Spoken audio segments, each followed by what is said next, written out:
Om Swastiastu. Hai semua, perkenalkan saya Nikadek Vidya Damayanti, NIM 2211031222. Di video kali ini saya akan membahas materi mengenai gejala alam biotik dan abiotik, komponen ekosistem, dan hubungan antara komponen ekosistem. Yang pertama, saya akan membahas tentang gejala alam biotik dan abiotik.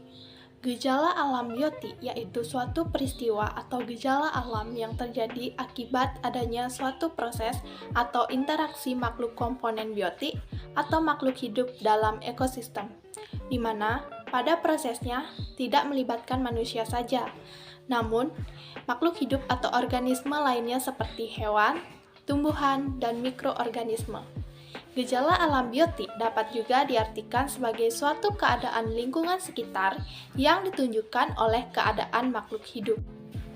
Sedangkan gejala alam abiotik adalah suatu peristiwa atau gejala alam yang terjadi akibat adanya proses atau interaksi komponen abiotik atau tidak hidup dalam ekosistem.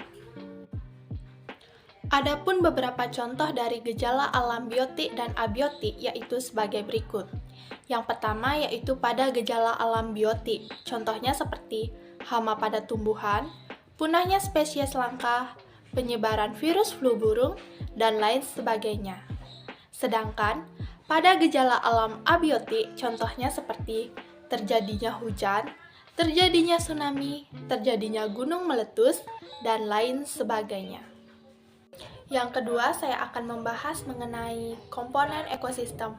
Sebelum membahas lebih jauh mengenai apa saja yang ada dalam komponen ekosistem, apa itu ekosistem? Ekosistem merupakan hubungan timbal balik makhluk hidup atau organisme dengan lingkungannya. Dalam lingkungan ini terdapat banyak sekali jenis ekosistem. Contohnya ekosistem hutan, ekosistem laut, ekosistem padang rumput, ekosistem gurun, dan masih banyak lagi. Nah, ekosistem ini tersusun atas individu, populasi, dan komunitas. Individu merupakan satuan makhluk hidup yang hanya berdiri sendiri, misalnya seorang manusia, seekor hewan, dan sebatang tumbuhan. Yang kedua yaitu populasi. Populasi merupakan sekelompok makhluk hidup yang mempunyai karakteristik yang sama, pada wilayah geografis yang sama, dan pada kurun waktu yang sama pula. Contohnya sekumpulan gajah, sekumpulan kelinci, dan sebagainya. Yang ketiga yaitu komunitas. Komunitas merupakan sekumpulan makhluk hidup atau organisme yang terdiri dari beberapa macam populasi makhluk hidup. Misalnya komunitas padang rumput yang di dalamnya terdapat populasi rusa, populasi kelinci, populasi rumput, dan sebagainya. Ekosistem dibagi menjadi dua jenis, yaitu ekosistem alami dan ekosistem buatan. Ekosistem alami merupakan ekosistem yang terbentuk atau ada secara alami di alam tanpa adanya campur tangan manusia. Contohnya seperti laut, hutan, dan sungai. Sedangkan ekosistem buatan merupakan ekosistem yang dibuat oleh manusia untuk memenuhi kebutuhan hidupnya. Contohnya seperti bendungan, sawah, kolam, dan sebagainya.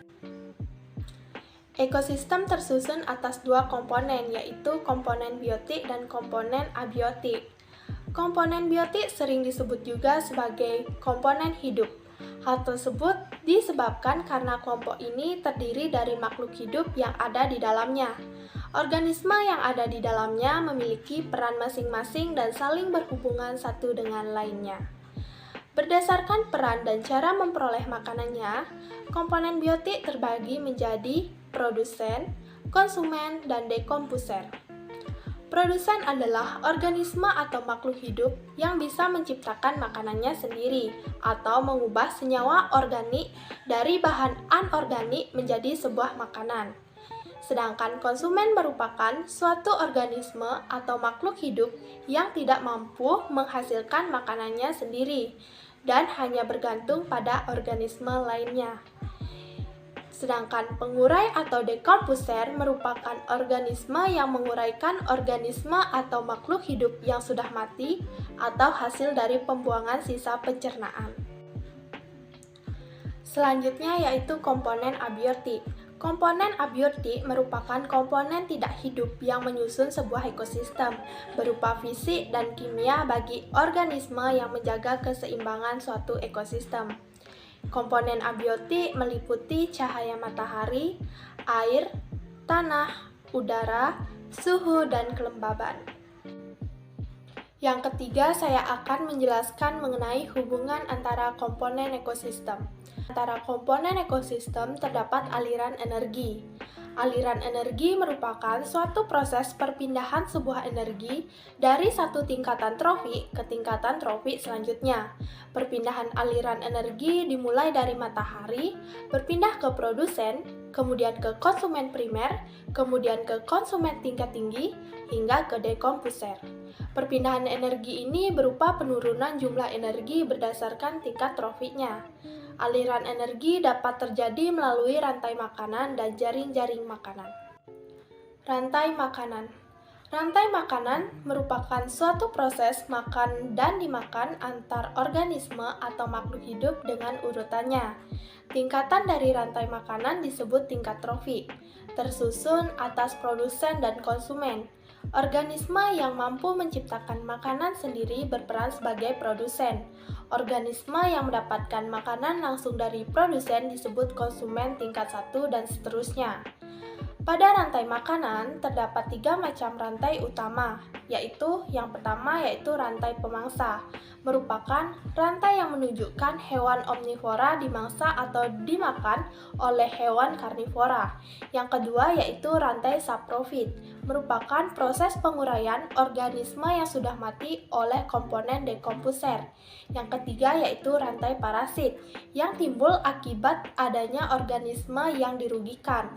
Rantai makanan terdiri atas 2 tipe, yaitu rantai makanan rerumputan atau grazing food chains dan rantai makanan sisa atau detritus food chains. Nah, berikut merupakan contoh rantai makanan yang terdiri dari rerumputan sebagai produsen, kemudian dimakan oleh belalang sebagai konsumen tingkat 1, kemudian belalang dimakan oleh katak sebagai konsumen tingkat 2, dan katak dimakan oleh ular sebagai konsumen tingkat 3, dan ular dimakan oleh elang sebagai konsumen tingkat 4, kemudian elang diuraikan oleh jamur.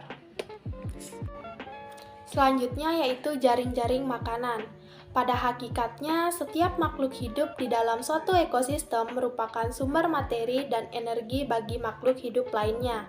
Suatu kenyataan bahwa setiap jenis makhluk hidup tidak hanya memakan satu jenis makhluk hidup lainnya. Akibat dari semua itu, maka dalam satu ekosistem, kumpulan rantai-rantai makanan yang saling berhubungan satu sama lain disebut jaring-jaring makanan. Nah, berikut merupakan contoh jaring-jaring makanan yang merupakan kumpulan dari rantai makanan. Baik, sekian video pembelajaran singkat dari saya. Terima kasih. Om Santi Santi Santi Om.